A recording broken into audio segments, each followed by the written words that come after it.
Terima kasih saudara Anda masih bersama kami di Detak Kepri Malam. Jajaran Polres Bintan telah menetapkan Hasan, PJ Wali Kota Tanjung Pinang sebagai tersangka atas dugaan pemalsuan dokumen tanah. Atas penetapan tersangka tersebut, Hasan juga telah berencana mundur dan menyatakan siap menghadapi proses hukum yang berlaku. Namun di sisi lain, penetapan tersangka Hasan disinyalir dapat melemahkan dukungan terhadap Gubernur Ansar yang akan kembali maju pada pilkada nanti.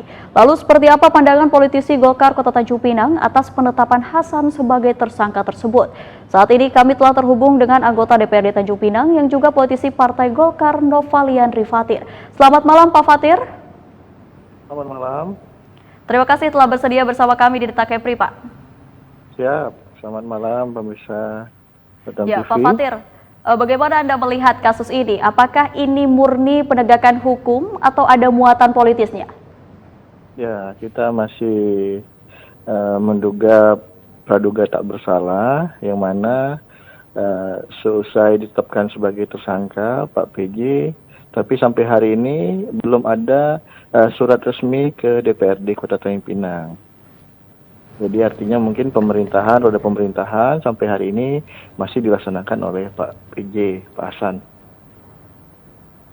Ya, jika pengamat politik Zamzami Akarim berpendapat, Pak Fathir, bahwa penetapan tersangka Hasan berpengaruh terhadap kekuatan politik Ansar, apakah Anda sependapat, Pak Fathir?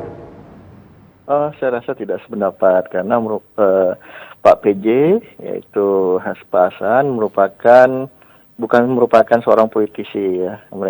Dia ditunjuk melalui Mendagri sebagai pelaksana jabatan di Wali Kota Tanjung Pinang. Dan ini murni beliau bukan orang politik. Dan Pak Hasan sendiri berdasarkan ketentuan diusulkan oleh Gubernur dan DPRD Kota Tanjung Pinang sendiri. Ya, menurut Pak Fathir sendiri, apakah penetapan Hasan sebagai tersangka ini berpengaruh terhadap peta politik Pilwakot Tanjung Pinang? Saya rasa tidak ada, karena memang tadi saya sampaikan bahwa Pak Hasan sendiri bukan orang politik ya. Karena dia adalah melekat di ASN, jadi tidak berpengaruh politik bagi Pak Gubernur maupun politik di konsultasi pilkada di Kota Tanjung Pinang. Apakah Hasan perlu mundur, Pak Fathir, karena telah ditetapkan sebagai tersangka? Ya, kalau saya rasa kalau sudah ada surat resminya dari Kapolres Bintan, saya rasa lebih baik untuk menjalankan pemerintahan Kota Tanjung Pinang yang wajib mundur, dan mungkin kami juga mengusulkan Pak Gubernur melalui Mendagri juga akan mengganti. Ya, kalau misalnya seandainya dia mundur, ya kita harus mencari penggantinya begitu, sehingga tidak ada kekosongan pejabat di Kota Tanjung Pinang. Ya, karena ini pasti akan mengganggu sekali apabila nanti terjadi kekosongan. Ya, artinya nantinya berpengaruh kasus ini untuk laju pemerintahan di Tanjung Pinang ya Pak Fathir? Ya betul, karena sebagaimana kita ketahui bersama, jangka waktu PJ ini masih sangat lama dan masih ada kita butuh pengesahan APBDP perubahan, APBD murni 2025, dan ini memerlukan seorang pemimpin di Kota Tanjung Pinang. Kami berharap nanti Mendagri juga seandainya surat pengunduran diri Hasan diterima, secepatnya penggantinya, begitu.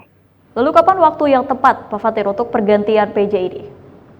Saya rasa sampai sekarang belum ada ya instruksi surat resmi dari Pak PJ sendiri sebagai mengundurkan diri maupun juga ditetapkan tersangka kepada DPRD. Jadi kami masih menunggu. Apabila sudah ada, tentunya kami akan berkoordinasi dengan Gubernur dan Mendagri terkait kekosongan ini. Tapi sejauh ini bagaimana komunikasi Hasan bersama DPRD Tanjung Pinang, Pak Fathir? Selama ini masih berjalan dengan baik. Kegiatan-kegiatan yang ada di pemerintah Kota Tanjung Pinang masih berjalan. Baik, Pak Fathir, terima kasih atas waktunya, dan pemirsa kita akan kembali setelah Detak Kepri Malam.